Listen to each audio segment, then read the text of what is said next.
Welcome back to the Blues Society of Northwest Florida's weekly podcast. I am your weekly host, Paul Stadden, thrilled to be joined every week by the wonderful guests that we are going to have at the Blues Jams every single Monday night. And tonight, I am thrilled to be joined by Ella Fitzgerald. Oh, wait, they're telling me. Okay, no, Lauren Mitchell, who I confused with Ella Fitzgerald when I heard her sing. And that's such a huge compliment. Thank you. Absolutely, Lauren. Well, when you were first described to me, you were described to me as Ella Fitzgerald singing the blues. Ladies and gentlemen, Lauren Mitchell of the Lauren Mitchell Band, thank you so much for joining me today. Thanks so much for having me, Paul. We're happy to be here. Excellent. Well, I want to talk a little bit. Let's start out first. And, you know, I've heard a lot of great concerts from the BBC over the years, the Beatles, Led Zeppelin, and I think that this is a different BBC that your latest album came out from. This is the Bradfordville Blues Club, not the British Broadcasting Company, and it's a legendary juke joint. So tell me about making this album. You know, why didn't you make another studio album? Why did you go live? Well, you know, that's a really great question. We released our first album, Please Come Home, in January of 2013. And all of my fans, you know, really loved it. And they were very excited for it. But the feedback that I kept getting from that album was that even though it was great and it sounded wonderful, that it didn't have the same energy that we were able to create at a live performance. So I thought, well, you know, when it came time to make another record, I thought, well, why don't I, since really the reason that I do this is for my fans, you know, I mean, I could sing for myself all day long, but it wouldn't be any fun because nobody'd be clapping for me. So, Right. So the reason that I do this is for my fans, and without them, I'm absolutely nothing. So I figured I would go ahead and give them what they wanted, and we would make a live album and just record a live show. Well, let me ask you this. Do you prefer doing your own music or other people's music? I know some people like to be able to do a lot of the commentary on classic vocalists and classic tracks, but some people really prefer to just be their own songwriter. Which camp do you fall under?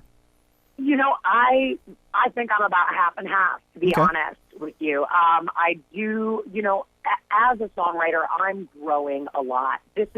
Writing my own material is something that's very new to me. Right.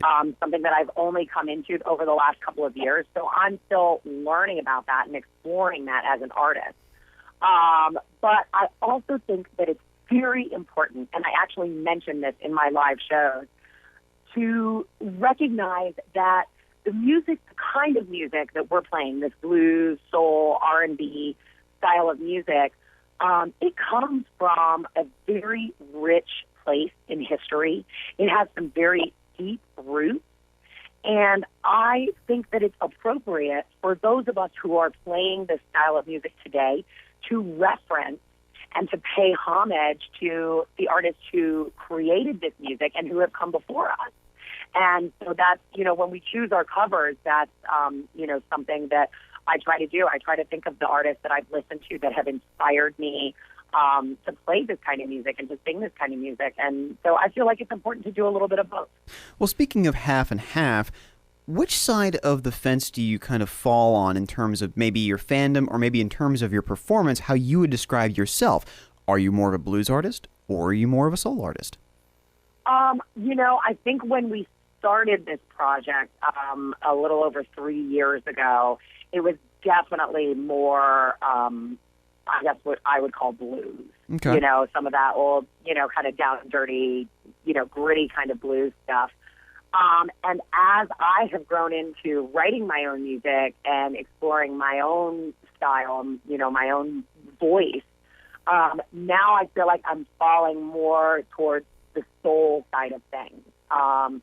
Things that would, you know, remind you more of like Etta James, Aretha Franklin, you know, things like that, as opposed to, you know, just that straight blues, you know, Coco Taylor or, you know, John Lee Hooker, you know, things like that. Even though all of that music comes from the same place. Sure. You know, it's just a different point of reference. Well, let's talk about your influences, about who got you into singing and performing in the first place. Were they these soul singers? Did you look up to them as role models, or was it just a matter of I love singing, I don't care what it is, and I'm going to get into it wherever I go, I go? Yeah, well, I've been singing pretty much all of my life.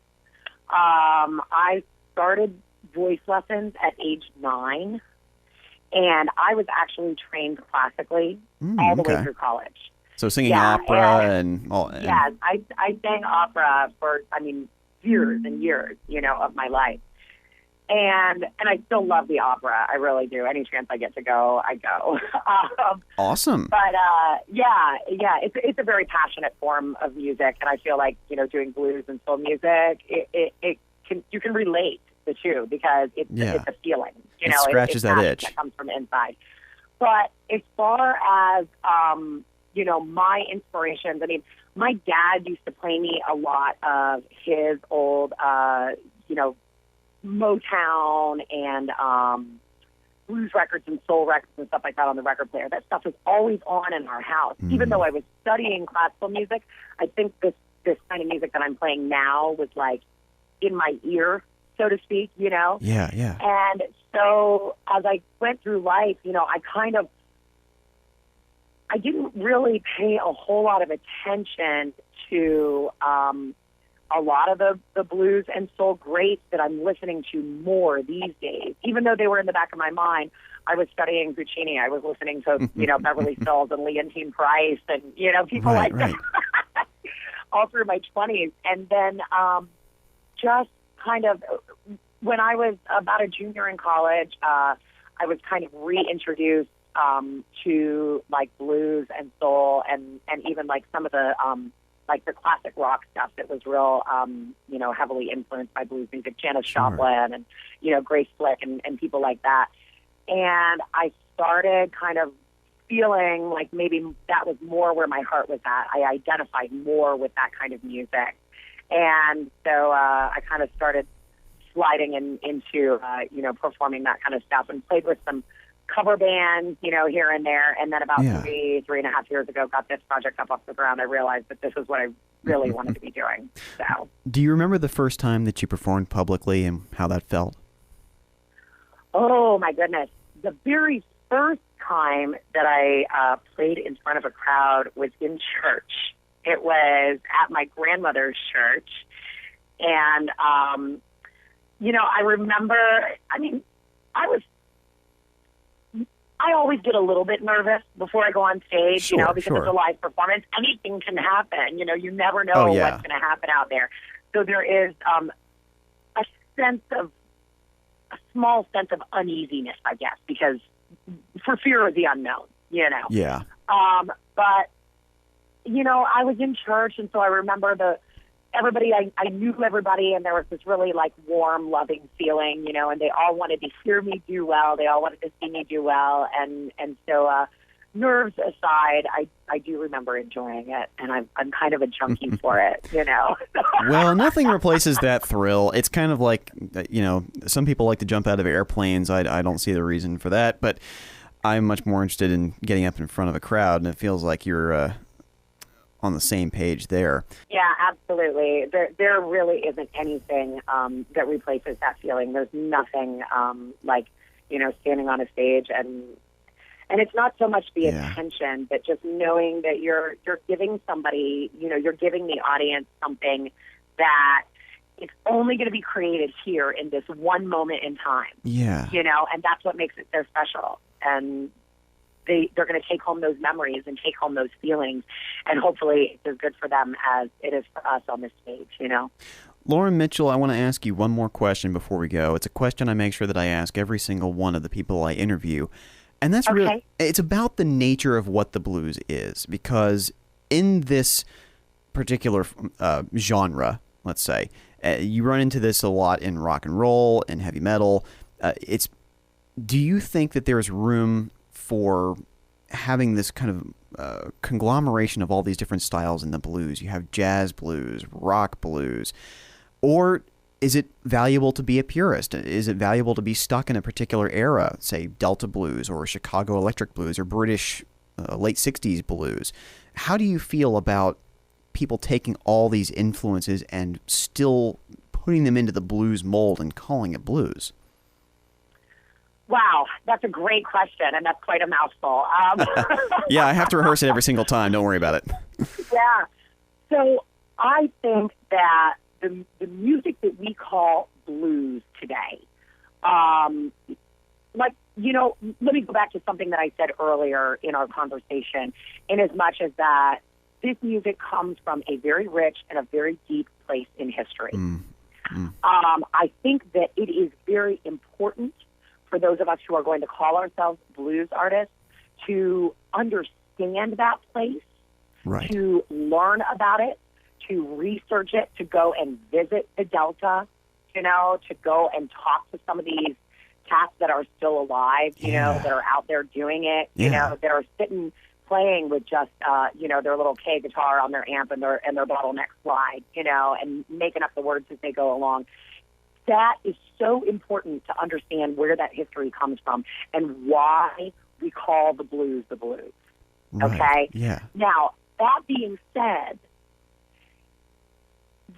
I would not be an artist in the truest sense of the word if I did not allow the history of the blues and also my own experiences of, quote unquote, the blues inform my own creative process. Right. And I believe that that's important for all artists out there. If we're coming from that same emotional place of honesty, of freedom, of simply, expressing our own feelings within this, idea of, something soulful and something that possibly has given us, quote unquote, the blues. Yeah. We're just evolving the art form. Right. Is really what I believe. And I do believe that there is room for, an evolution.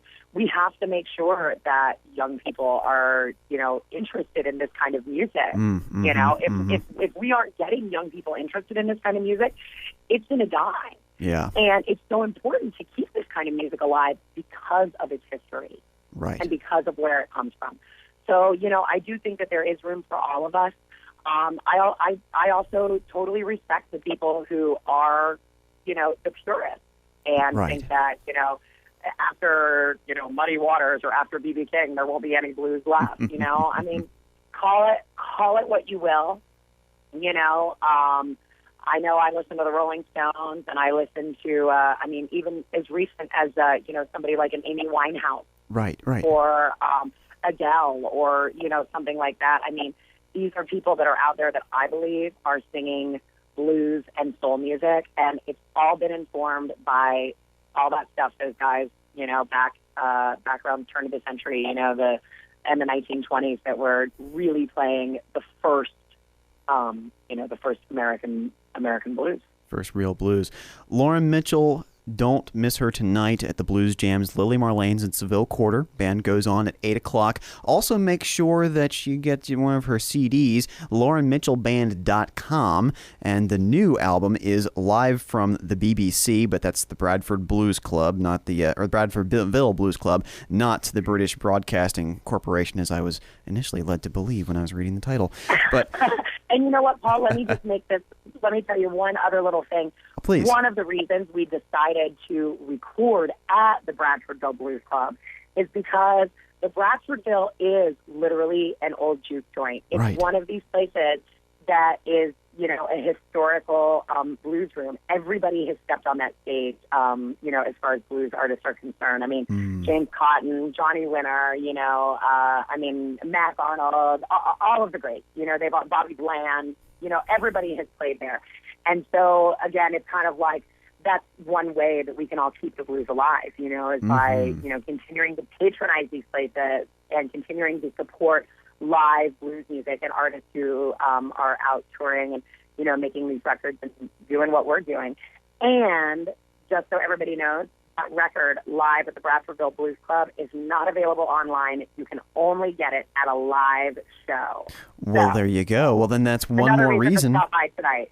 Another big old reason that you have to come by tonight and see Lauren Mitchell Blues Band here at Lili Marlene's Seville Quarter, 8 o'clock. Don't miss them, and make sure that they don't go home with any of those CDs they brought. So make sure you all buy all. Okay? Lauren, it's going to be a blast tonight, and I thank you so much for joining me for this interview. Thank you so much, Paul. I'm happy to do it. See you tonight. Take care.